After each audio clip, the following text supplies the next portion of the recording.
अर्धवार्षिक परीक्षा में आए हुए प्रश्नों के उत्तर। जी हाँ साथियों, आज के वीडियो में हम सामाजिक विज्ञान विषय के अर्धवार्षिक परीक्षा के प्रश्न पत्र को हल समझेंगे।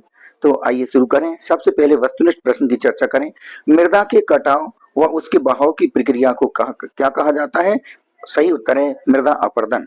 हीराकुंड नदी परियोजना का निर्माण किया गया महानदी बेसिन में। चाय की खेती उदाहरण है रोपण कृषि का। इस युद्ध को आधुनिक औद्योगिक युद्ध के नाम से जाना जाता है। तो सही उत्तर है प्रथम विश्व युद्ध। श्रीलंका स्वतंत्र राष्ट्र बना वर्ष 1948 में। तृतीय क्षेत्र का उदाहरण नहीं है वानिकी। अब हम बात करेंगे रिक्त स्थानों की पूर्ति की। पहले रिक्त स्थानों भरना है संयुक्त वन प्रबंधन कार्यक्रम। भारत में संयुक्त वन प्रबंधन कार्यक्रम स्थानीय समुदायों की भूमिका के महत्व को उजागर करता है। अगले रिक्त स्थानों भरना है कृत्रिम। भोपाल झील सबसे बड़ी कृत्रिम झीलों में से एक है। अगले रिक्त स्थान में भरना है 1815। वियना संधि पर वर्ष 1815 में हस्ताक्षर किए गए थे। अगले रिक्त स्थान में भरना है बंकिम चंद्र चटर्जी या बंकिम चंद्र चट्टोपाध्याय। आनंद मठ उपन्यास बंकिम चंद्र चटर्जी द्वारा लिखा गया। अगले रिक्त स्थान में भरना है क्षैतिज। नियंत्रण और संतुलन की व्यवस्था को सत्ता का क्षैतिज वितरण भी कहा जाता है। और अंतिम रिक्त स्थान है उसमें भरना है सार्वजनिक। सार्वजनिक क्षेत्र का ध्येय केवल लाभ कमाना नहीं होता है। अब हम बात करेंगे सत्य असत्य की। पहला प्रश्न है रबी फसलों को शीत ऋतु में अक्टूबर से दिसंबर के मध्य बोया जाता है। यह कथन सत्य है। अगला प्रश्न है फ्रांसीसी क्रांति के दौरान कलाकारों ने स्वतंत्रता, न्याय और गणतंत्र जैसे विचारों को व्यक्त करने के लिए नारी रूपक का प्रयोग किया गया। यह कथन सत्य है। तीसरा प्रश्न है भारतीय अनुबंधित श्रमिकों को मुख्य रूप से ऑस्ट्रेलियाई द्वीप समूह में ले जाया जाता था।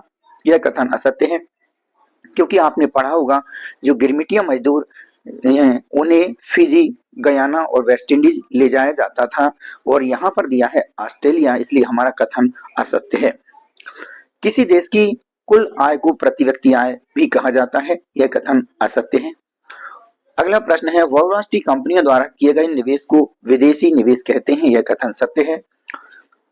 अंतिम प्रश्न इसमें कि विश्व व्यापार संगठन यानी कि WTO वर्ल्ड ट्रेड ऑर्गेनाइजेशन विकासशील देशों की पहल पर शुरू किया गया संगठन है। यह कथन असत्य है, क्योंकि यह विकासशील देशों की पहल पर शुरू नहीं किया गया बल्कि विकसित देशों की पहल पर शुरू किया गया। तो हमारा कथन असत्य है। अब हम बात करेंगे सही जोड़ी मिलान की। राष्ट्रीय वन नीति की जोड़ी मिलेगी 1952 से। काली मृदा को रेगर मिट्टी भी कहा जाता है, रेगर मृदा कहा जाता है, तो इसकी जोड़ी रेगर मृदा से मिलेगी। मेयर की जोड़ी हमें मिलाना है नगर निगम से।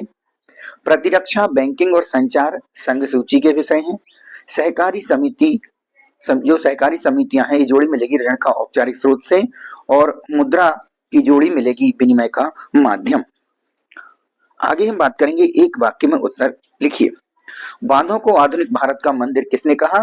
तो पंडित जवाहरलाल नेहरू ने बांधों को आधुनिक भारत का मंदिर कहा है। विनोबा भावे द्वारा शुरू किए गए किस आंदोलन को रक्तहीन क्रांति के नाम से भी जाना जाता है? तो वो है भूदान ग्रामदान आंदोलन। इनको रक्तहीन क्रांति भी कहा जाता है। अगला प्रश्न है फ्रैंकफर्ट संसद किस चर्च में आयोजित की गई थी? तो उस चर्च का नाम है सेंट पॉल चर्च। ग्रामीण इलाकों से निकलकर लोगों का शहरों में बसने की प्रक्रिया को क्या कहा जाता है? यानी गांव के लोग जब शहरों में जाकर बसने लगते हैं तो इसे क्या कहा जाता है? इसे शहरीकरण कहा जाता है। अगला प्रश्न है लोगों का एक ऐसा संगठित समूह जो चुनाव लड़ने व सरकार में राजनीतिक सत्ता हासिल करने के उद्देश्य से काम करता है क्या कहलाता है? उसे हम राजनीतिक दल या राजनीतिक पार्टी कहते हैं। किस संस्था द्वारा विभिन्न देशों की मानव विकास रिपोर्ट प्रकाशित की जाती है? वह है UNDP, संयुक्त राष्ट्र विकास कार्यक्रम। इसके बाद में ये प्रश्न आपने हल कर ही लिए होंगे। हम आगे चर्चा करेंगे उन प्रश्नों की, उस प्रश्न की जो मानचित्र का है, जिसमें आपको थोड़ी सी मेहनत करना थी और आपके 4 अंक प्राप्त होना थे। तो हम मानचित्र को समझ लेते हैं। प्रश्न क्रमांक 23 में मानचित्र को पूछा जाता है। भारत के मानचित्र में निम्नलिखित को दर्शाइए। नेवेली, तलचर, डिगबोई, रावत भाटा। या तो आपको ये ऊपर के 4 करना थे या फिर नीचे वाले अथवा वाले करना थे। तारापुर, बोकारो, तूतीकोरिन और पारादीप। तो हम यहाँ पर देखते हैं मानचित्र में क्या कर सकते हैं। सबसे पहले बात करें जैसे नेवेली की, तो नेवेली हमें कहाँ दिखाना था, नेवेली हमें दिखाना था यहाँ पर नीचे आपको दिखाना है नेवेली, और नेवेली कहाँ है, तमिलनाडु में है। नेवेली हो गया। इसके बाद तलचर की बात करें तो तलचर उड़ीसा राज्य में है। आप देख सकते हैं तलचर और ये पारादीप दोनों उड़ीसा राज्य में है। तो यहाँ तलचर पारादीप यदि आपको बताना थे तो यहाँ बता सकते हैं। बोकारो, जी हाँ, बोकारो झारखंड में है, तो बोकारो को झारखंड में प्रदर्शित करना था। डिगबोई आसाम में है, रावत भाटा राजस्थान में है, तारापुर महाराष्ट्र में है।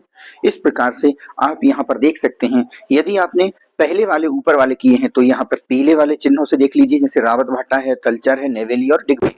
इसके अलावा यदि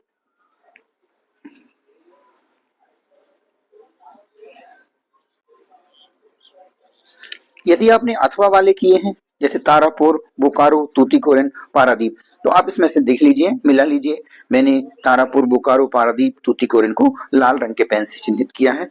तो आप मुझे कमेंट करके यह बताइए कि आपके इन 34 प्रश्न में से कितने सही हो गए हैं। मिला लीजिए। विद्यार्थियों, आप सभी ने वीडियो को देखा, बहुत बहुत धन्यवाद।